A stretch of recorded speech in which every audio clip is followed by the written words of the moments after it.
لشکر کے اندر، حسینی لشکر کے اندر سب سے زیادہ خوبصورت ہے حضرت امام قاسم، سب سے زیادہ خوبصورت ہے۔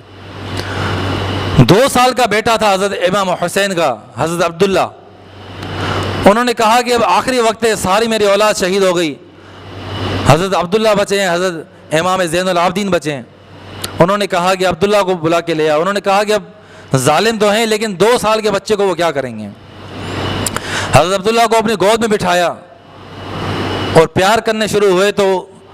وہاں اس لشکر سے جو ہے ابن المعقد نے تیر چلایا، اور وہ تیر حضرت عبداللہ، 2 سال کا بچہ کتنا معصوم ہوتا ہے، آپ کے بھی بچے ہوں گے، 2 سال کا بچہ، ابن المعقد نے یہاں پر حضرت عبداللہ کے تیر لگایا اور حضرت عبداللہ کی گردن وہیں پر ڈھلک گئی، آہا بھی نہ کر سکے۔ جو پورے کربلا کے واقعے کے اندر نہ بولے، صبر کرتے رہے، صبر کرتے رہے، صبر کرتے رہے، یہاں ان کا بھی دل بھر آیا، اور امام حسین نے حضرت عبداللہ کے خون کو ہاتھ پر اٹھایا اور اللہ کی طرف، آسمان کی طرف جو ہے انہوں نے وہ خون دکھایا کہ یا اللہ اگر تو مجھ سے راضی ہے تو میں تیرے سے راضی ہوں۔ اللهم صل على سيدنا محمد يا رب صل وسلم دائما ابدا على حبيبي اللهم صل على سيدنا محمد وعلى آل سيدنا محمد وبارك وسلم۔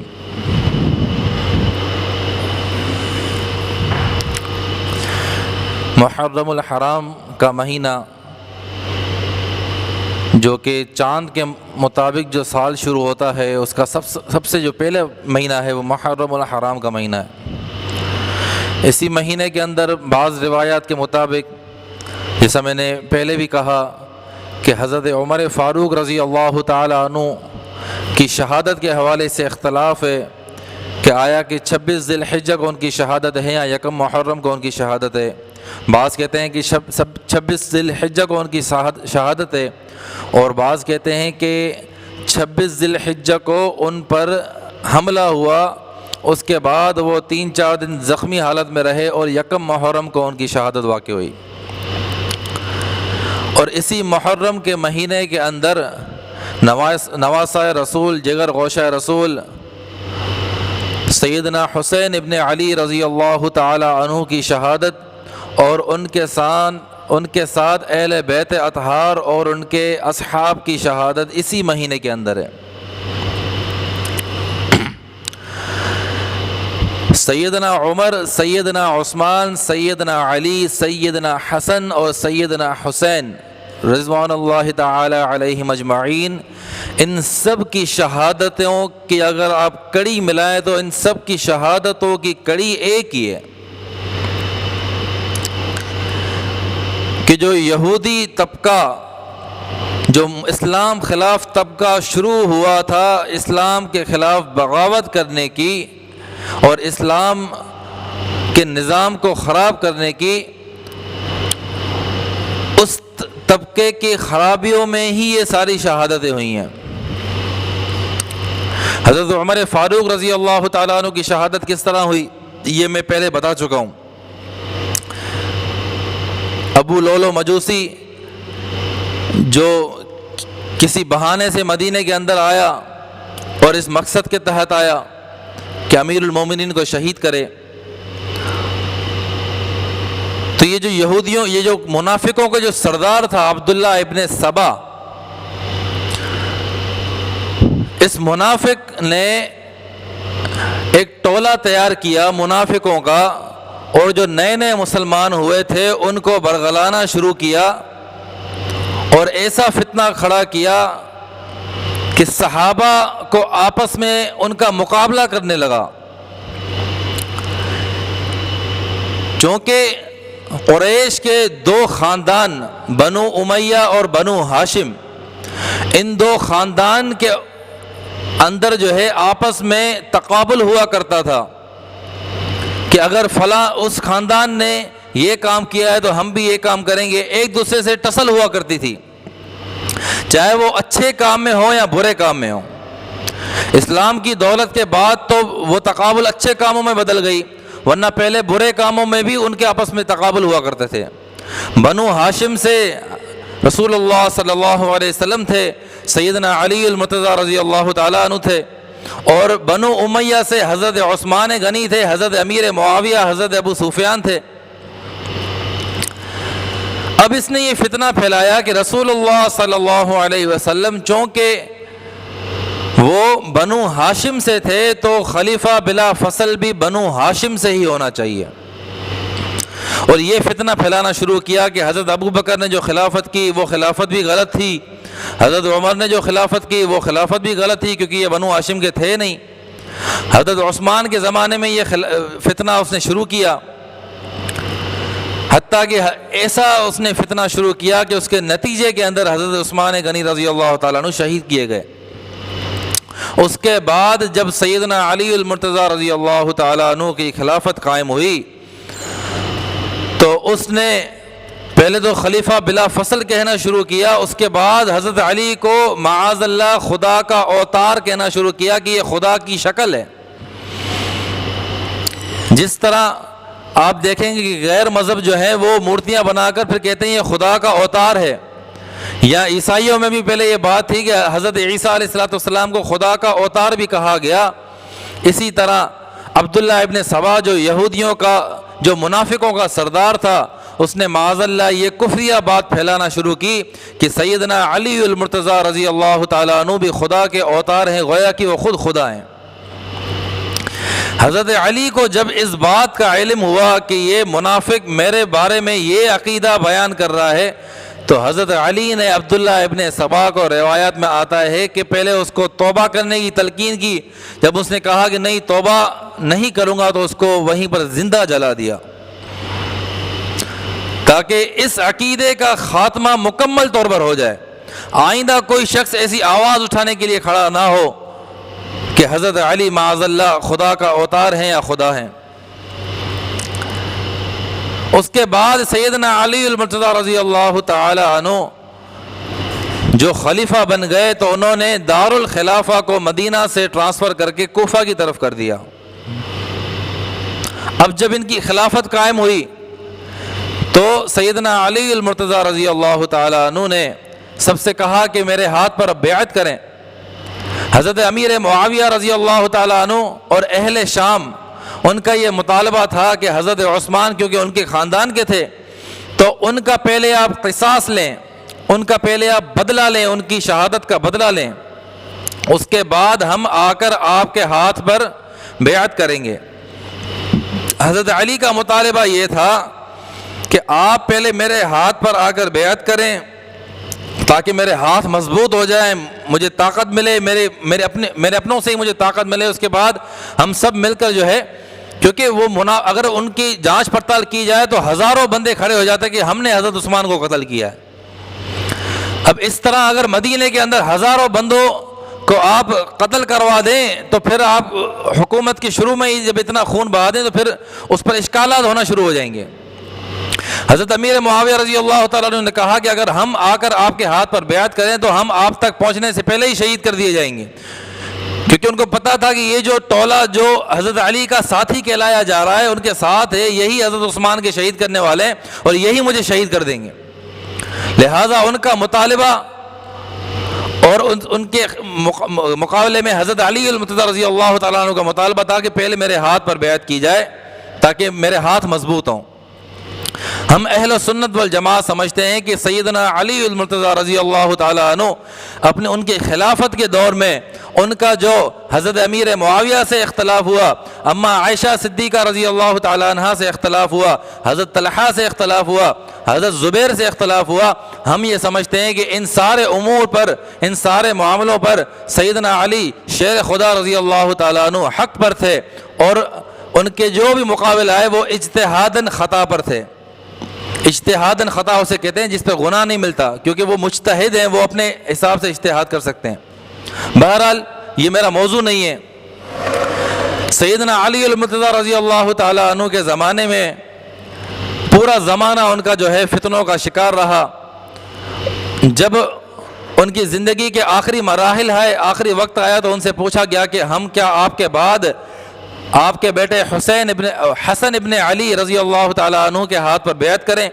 تو انہوں نے کہا کہ میں تمہیں اس چیز کا حکم بھی نہیں کرتا اور نہ ہی اس چیز سے منع کرتا ہوں۔ حکم اس لیے نہیں کرتا کیونکہ ہمارے یہاں مسلمانوں کے یہاں اگر کوئی خلیفہ مر جائے تو وہ اپنے بیٹے کو اپنی جگہ پر نہیں بٹھاتا، لیکن لوگ خود اس بات کا چناؤ کرتے ہیں کہ کس کو خلیفہ بنایا جائے۔ اگر تم حسن کو اس قابل سمجھتے ہو تو پھر تم اسے خلیفہ بنا دو۔ لہٰذا سیدنا علی المرتضیٰ رضی اللہ تعالیٰ عنہ نے خلافت کے لیے کسی کے لیے بھی وصیت نہیں کی، لوگوں نے خود ہی حضرت حسن ابن علی رضی اللہ تعالیٰ عنہ کے ہاتھ پر بیعت کی، جو اسلام کی اصل روح ہے۔ حضرت ابو بکر نے بھی اپنے بیٹے کے لیے خلافت کی وصیت نہیں کی۔ حضرت عمر سے جب پوچھا گیا تو انہوں نے بھی یہی کہا کہ اس کو طلاق دینے کا مسئلہ نہیں پتا، کیونکہ انہوں نے کسی اپنی بیوی کو طلاق دی تھی عبداللہ ابن عمر نے، تو وہ عین شریعت کے مطابق نہیں دی تھی، جو افضل طریقہ ہے شریعت کا جس کو طلاق احسن کہا جاتا ہے اس کے مطابق نہیں دی، تو انہوں نے کہا کہ اس کو طلاق کا مسئلہ نہیں پتا، اس کو تم خلیفہ بناؤ گے۔ حضرت عثمان نے بھی کسی کو اپنے بعد خلیفہ مقرر نہیں کیا، حضرت علی نے بھی کسی کو خلیفہ مقرر نہیں کیا۔ اب حضرت حسن ابن علی رضی اللہ تعالیٰ عنہ خلیفہ بنے اور 6 ماہ ان کی خلافت قائم رہی۔ اس کے بعد حضرت حسن ابن علی رضی اللہ تعالیٰ عنہ نے اپنے نانا رسول اکرم صلی اللہ علیہ وسلم کے ارشاد کو پورا کیا۔ وہ ارشاد کیا تھا؟ آقا علیہ الصلوۃ والسلام ایک دفعہ ممبر پر تشریف فرما ہوئے اور اپنے بیٹے اپنے نواسے امام حسن کو اپنے ساتھ بٹھایا اور فرمایا کہ لوگوں، میرا یہ بیٹا سردار ہے، اور جب 2 مسلمانوں کے گروہ آپس میں اختلاف کریں گے، آپس میں جنگ کریں گے، تو یہ میرا بیٹا ان 2 گروہوں کے درمیان صلح کروائے گا۔ اب یہاں پر 2 گروہ تھے، ایک حضرت امیر معاویہ اہل شام کا اور ایک سیدنا علی بن ابی طالب رضی اللہ تعالیٰ عنہ کا۔ تو حضرت امام حسن رضی اللہ تعالیٰ عنہ نے ان 2 گروہوں کے درمیان صلح کروا دی اور کہا کہ ہم خلافت سے دستبردار ہو رہے ہیں، اور حضرت امیر معاویہ کو خلافت دے دی۔ حضرت امیر معاویہ رضی اللہ تعالیٰ عنہ کی خلافت غالباً 19 سے 20 سال چلی، اور تاریخ میں لکھا جاتا ہے کہ ایسی خلافت تھی کہ جس میں کوئی فتنہ نہیں تھا اور پرسکون ماحول ہوا کرتا تھا، کوئی بھی فتنہ نہیں اٹھا۔ لیکن جب ان کی خلافت کے آخری مراحل آئے تو حضرت مغیرہ ابن شعبہ رضی اللہ تعالیٰ عنہ جو بہت بڑے صحابی ہیں، وہ حضرت امیر معاویہ کے پاس آئے کہ اے امیر المومنین، آپ پہلے بھی دیکھ چکے ہیں کہ سیدنا علی المرتضیٰ رضی اللہ تعالیٰ عنہ کے زمانے میں کتنے فتنے اٹھے،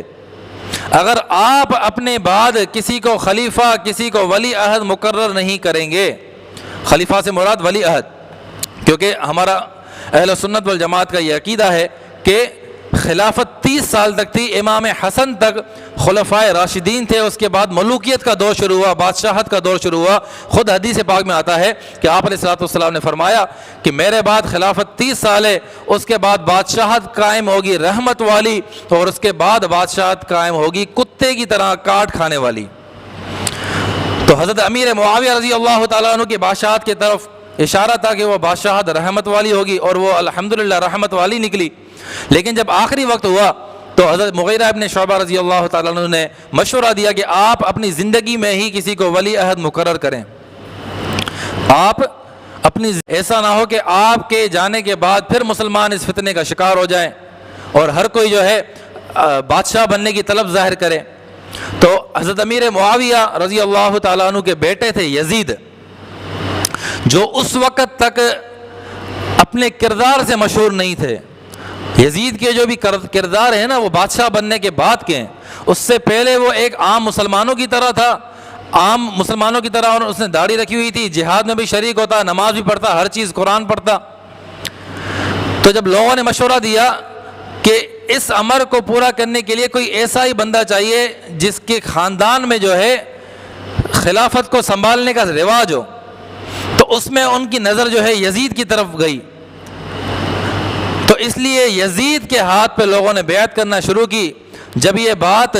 مدینے تک پہنچی تو 5 بندوں نے اس چیز سے اختلاف کیا کہ یزید کے ہاتھ پر بیعت نہ لی جائے۔ اس میں حضرت ابو بکر کے بیٹے عبداللہ بن ابو بکر، حضرت عمر کے بیٹے عبداللہ بن عمر، حضرت زبیر کے بیٹے عبداللہ ابن زبیر، حضرت عباس کے بیٹے عبداللہ ابن عباس، اور سیدنا علی کے بیٹے حسین ابن علی رضوان اللہ تعالی علیہم اجمعین۔ ان 5 نے اختلاف کیا کہ یہ کیونکہ صحابہ کا ابھی دور ہے، ابھی صحابی رسول موجود ہیں، اور یزید کوئی صحابی تو نہیں ہے کہ اس کو خلافت دی جائے۔ بہرحال حضرت امیر معاویہ رضی اللہ تعالیٰ عنہ کو جب پتہ چلا کہ انہوں نے اختلاف کیا ہے اور انہوں نے بیعت نہیں کی، تو انہوں نے کہا کہ چلو ابھی تو خلیفہ میں ہوں، میرے ہاتھ پر تو ان کی بیعت ہے، تو انہوں نے اس معاملے کو رفع دفع کر دیا۔ پھر جب حضرت امیر معاویہ رضی اللہ تعالیٰ عنہ کی وفات کے بعد یزید خلافت پر بیٹھا، تو اب حضرت ابو بکر کے بیٹے فوت ہو چکے تھے، اب 4 شخص رہ گئے، حضرت عبداللہ ابن عمر، حضرت عبداللہ ابن زبیر، حضرت عبداللہ ابن عباس، حضرت حسین ابن علی۔ یہ 4 شخص تھے جن کو اس چیز سے اختلاف تھا۔ ان میں بھی حضرت عبداللہ ابن عباس اور حضرت عبداللہ ابن عمر، ان دو کی رائے یہ تھی کہ اگرچہ ہم اس چیز کے مخالف تھے، لیکن اب چونکہ خلافت، کیونکہ ان کی حکومت قائم ہو چکی ہے، تو اب ان سے اختلاف کرنا یہ عقل مندی کی بات نہیں ہے، اب ان کے ہاتھ پر بیعت کر لینی چاہیے۔ لیکن حضرت عبداللہ ابن زبیر اور حضرت حسین ابن علی رضی اللہ عنہما، ان دونوں کی رائے یہ تھی کہ نہیں، اس کے ہاتھ پر بیعت نہیں کی جائے۔ اس کے بعد جو کوفی ہیں، جہاں پر یزید کی بادشاہ تھی، وہاں سے لوگوں نے حضرت امام حسین کو خط لکھنا شروع کیے کہ ہم بھی جو ہے اس خلافت سے مطمئن نہیں ہیں، ہم یہ چاہتے ہیں کہ آپ آئیں اور آپ ہمارے جو ہے بڑے بنے، امیر بنے اور خلیفہ بنے۔ حضرت امام حسین رضی اللہ تعالی عنہ کو جب یہ خطوط ملے، جو کہ 10,000 کے قریب خطوط تھے، تو انہوں نے اپنے ساتھیوں کو دکھایا کہ دیکھو یہ خطوط میری طرف آئیں، اب مجھے چاہیے کہ میں ان کی طرف جاؤں۔ تو حضرت عبداللہ ابن زبیر، حضرت عبداللہ ابن عباس، حضرت عبداللہ ابن عباس رضی اللہ تعالیٰ عنہ، انہوں نے کہا کہ یہ قوم جو ہے نا کوفہ کی، یہ بڑی بے وفا قوم ہے، انہوں نے آپ کے والد کو بھی شہید کیا، انہوں نے آپ کے بڑے بھائی کو بھی شہید کیا، اور یہ عنقریب آپ کو بھی جو ہے شہید کر دیں گے، یہ دھوکہ دیتے ہیں۔ حضرت عبداللہ ابن عباس نے یہ تک کہا کہ اگر ان کا ایک بندہ یہاں آ جائے تو میں اس کے ساتھ فوج کو تیار کر کے بھیج دوں گا، کیونکہ مجھے پتا ہے وہ سچے نہیں ہے اس اپنے دعوے میں، وہ ایک نمبر کی جھوٹی قوم ہے، اور اگر کسی سے ان کی حقیقت ہوتی بھی ہے تو ان کی ایمان کی اتنی طاقت نہیں ہے کہ وہ اس کے ساتھ کھڑے رہ سکیں۔ لیکن حضرت حسین بن علی رضی اللہ تعالیٰ عنہ، انہوں نے کہا کہ نہیں، اگر انہوں نے میری طرف خطوط لکھے ہیں تو مجھے ان کی طرف جانا چاہیے۔ جب یہ جانے لگے تو تمام صحابہ نے منع کیا کہ آپ نہیں جائیں۔ حضرت عبداللہ ابن عمر رضی اللہ تعالیٰ عنہ نے منع کیا کہ آپ نہیں جائیں، یہ قوم جو ہے یہ آپ سے وفا نہیں کرے گی۔ تو انہوں نے خواہش ظاہر کی کہ نہیں، مجھے جانا ہے۔ تو حضرت عبداللہ ابن عمر رضی اللہ تعالیٰ عنہ نے حضرت امام حسین کے چہرے پر ہاتھ لگایا اور کہا کہ آج میں ایک شہید کو رخصت کر رہا ہوں۔ حضرت امام حسین رضی اللہ تعالیٰ عنہ انہوں نے حضرت امام حسین رضی اللہ تعالیٰ عنہ نے اپنے جانے سے پہلے حضرت مسلم بن عقیل رضی اللہ تعالیٰ عنہ کو بھیجا کہ تم پہلے جاؤ وہاں کا محاسبہ کرو کہ وہاں پر کیا صورتحال ہے۔ حضرت مسلم بن عقیل وہاں پر گئے تو وہاں کوفہ کے جو لوگ تھے انہوں نے حضرت مسلم بن عقیل کی ہاتھ پر بیعت کرنا شروع کی کہ آپ حسین ابن علی کی طرف سے آئیں تو ہم آپ کے ہاتھ پر بیعت کرتے ہیں کہ ہم حسین ابن علی کے ساتھ ہیں۔ حضرت مسلم بن عقیل رضی اللہ تعالی عنہ نے جب بیعت لینا شروع کی تو وہ کچھ ہی دیر میں وہ جو لوگوں کی مقدار تھی وہ 10,000، 12,000، 14,000، حتیٰ کہ 18,000 تک یہ مقدار پہنچ گئی، لوگوں کا ہجوم پہنچ گیا۔ اب حضرت مسلم بن عقیل رضی اللہ تعالیٰ عنہ نے حضرت امام حسین کو خط لکھا کہ یہاں کے لوگ واقعی میں آپ کے ساتھ ہیں۔ وہاں یزید کی طرف سے ابن زیاد کو وہاں کا خلیفہ، وہاں کا گورنر مقرر کیا گیا۔ ابن زیاد آیا، اس نے لاٹھی کے زور پہ جو ہے تمام لوگوں کو ڈرانا شروع کیا، اور اس کے بعد وہ لوگ اپنی بیعت چھوڑتے گئے حتیٰ کہ کہتے ہیں کہ شام کے وقت صرف 37 لوگ حضرت مسلم بن عقیل کے ساتھ کھڑے رہے اور رات تک وہ بھی چلے گئے۔ اور اس کے بعد حضرت مسلم بن عقیل کو پکڑ کر ان کو شہید کر دیا گیا۔ اب خط جا چکا تھا جو حضرت مسلم بن عقیل نے امام حسین کی طرف بھیجا کہ یہ آپ کے ساتھ ہیں۔ امام حسین کو جب پتہ چلا کہ وہ میرے ساتھ ہے تو وہ سفر کرنا شروع ہو گئے۔ راستے میں کسی نے اس سفر میں جو ہے حضرت مسلم بن عقیل کے بیٹے بھی تھے، اپنے بھائی تھے، حضرت علی کے بیٹے، اور اپنے ساتھی بھی تھے۔ 72 لوگ روایات میں آتا ہے کہ 72 مرد جو ہے اس واقعہ کربلا میں شریک تھے۔ اب یہ جب یہاں سے نکلنا شروع ہوئے تو راستے میں ایک شخص نے بتایا کہ حضرت مسلم بن عقیل رضی اللہ تعالیٰ عنہ کو شہید کر دیا گیا۔ تو حضرت حسین نے ان سے پوچھا کہ اچھا یہ بتاؤ کہ کوفہ والوں کے کیا حال ہیں؟ تو انہوں نے کہا کہ کوفہ والوں کے دل تو آپ کے ساتھ ہیں لیکن ان کی تلواریں آپ کے خلاف ہیں، وہ آپ کا ساتھ نہیں دیں گے۔ امام حسین نے جب اپنے ساتھیوں سے مشورہ کیا تو حضرت مسلم بن عقیل کے بیٹے بھی تھے، انہوں نے کہا کہ ہمارے بابا کو شہید کر دیا گیا، ہم انتقام لیے بغیر یہاں سے واپس نہیں جائیں گے۔ اس سے پتہ چلتا ہے کہ جو اس نے کہا کہ کوفہ والوں کے دل آپ کے ساتھ تھے، اس سے پتہ چلتا ہے حق پر جو ہے حضرت حسین ہی تھے۔ اگرچہ وہ طاقت کے زور پر آ کر حضرت حسین کے خلاف لڑے، لیکن وہ خود اندر سے سمجھتے تھے کہ یہ جو نواسۂ رسول ہمارے سامنے کھڑے ہیں یہی حق پر ہیں۔ حضرت حسین ابن علی اپنے ساتھیوں کے ساتھ آگے گئے، جب ان کو پتہ چلا تو حضرت سعد بن ابی وقاص رضی اللہ تعالیٰ عنہ جو کہ حضور کے بہت بڑے صحابہ ہیں، عشرہ مبشرہ میں سے ہیں، ان کے بیٹے غالباً حضرت عبداللہ یا حضرت عمر، ان کو بھیجا گیا کہ آپ ان کو روک دیں کہ یہ پانی کی طرف نہ جا سکیں۔ وہ 4000 کا لشکر لے کر آئے اور پانی کی طرف انہوں نے گھیراؤ کر دیا اور حضرت حسین کے خلاف کھڑے ہو گئے۔ بہت بڑے صحابی کا بیٹا ہے، لیکن جب انبیاء کی اولاد بھی نافرمان ہو جائے، حضرت نوح علیہ السلام کا بیٹا کافر تھا، حضرت نوح علیہ السلام کی بیوی کافر تھی، حضرت لوط علیہ السلام کی بیوی کافر تھی، تو انبیاء کا مقام تو بہت بڑا ہے، صحابی کا مقام تو اس کے سامنے کچھ بھی نہیں ہے۔ تو جب انبیاء کے بیٹوں میں ہدایت اس لیے نہیں ملتی، انبیاء کے بیٹوں کی ہدایت کا دار و مدار ان کے والد کے ساتھ نہیں ہے، تو صحابی کے بیٹے کا دار و مدار اس کے والد کے ساتھ کیسے ہوگا ہدایت کا؟ بہرحال حضرت حر، اس کو میں حضرت اس لیے کہہ رہا ہوں کیونکہ وہ آخر میں حضرت امام حسین کے ساتھ شہید ہو گیا۔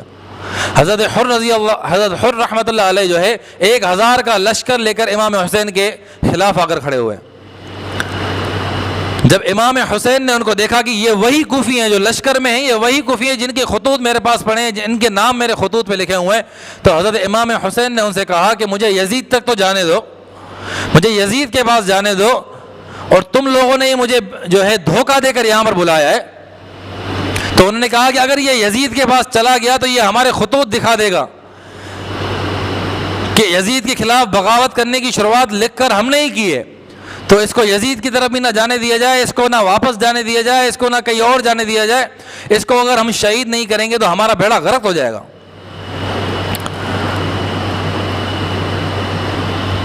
تو جب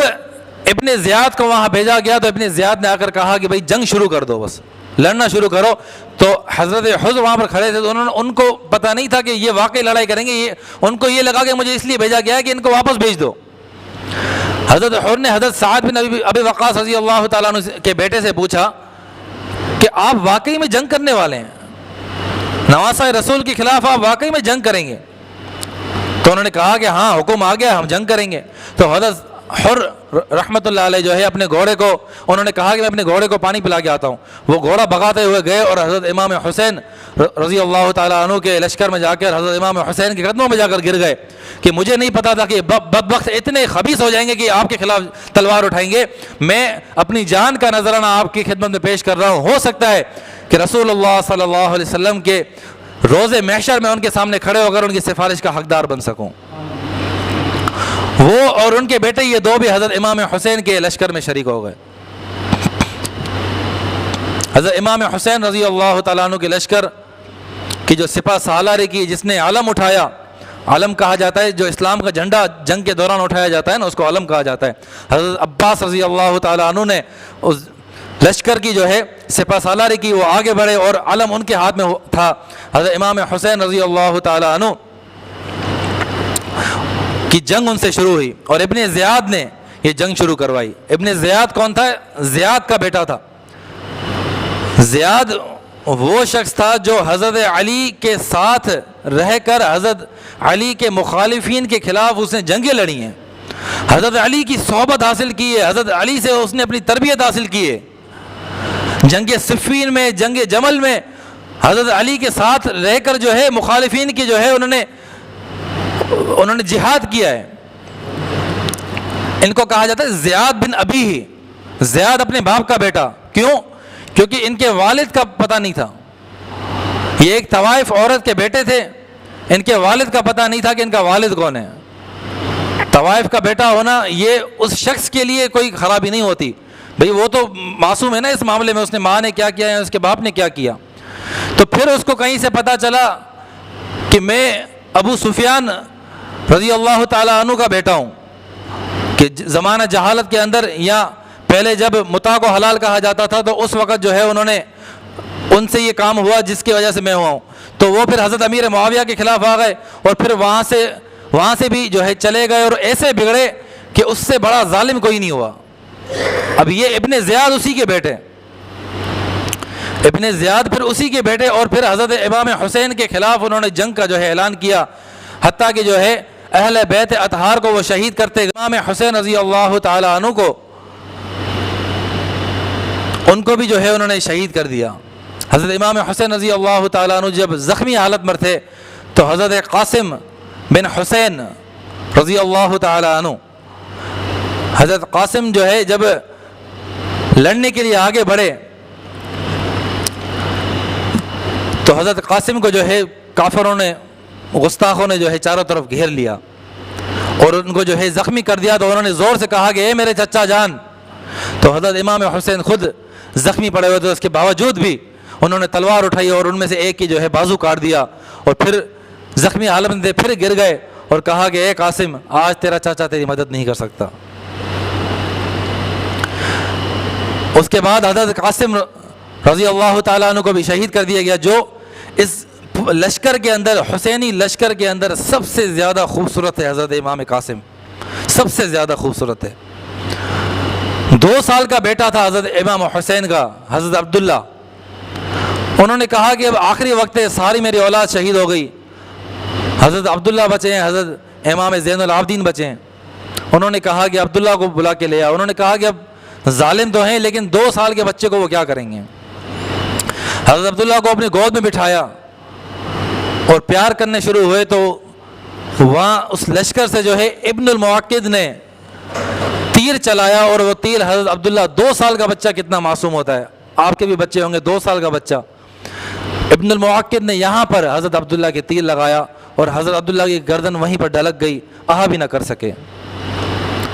جو پورے کربلا کے واقعے کے اندر نہ بولے، صبر کرتے رہے، صبر کرتے رہے، صبر کرتے رہے، یہاں ان کا بھی دل بھر آیا اور امام حسین نے حضرت عبداللہ کے خون کو ہاتھ پر اٹھایا اور اللہ کی طرف، آسمان کی طرف جو ہے انہوں نے وہ خون دکھایا کہ یا اللہ اگر تو مجھ سے راضی ہے تو میں تیرے سے راضی ہوں. یہ صبر کا درس امام حسین نے جو ہے ہمیں کربلا سے دیا ہے. اس کے بعد حضرت امام حسین رضی اللہ تعالیٰ عنہ کو بھی جو ہے اسی کربلا میں جو ہے شہید کر دیا گیا. اور اس کے بعد انہوں نے خیموں کو بھی جلا دیا. خیموں کو جلانے کا جو مقصد تھا نا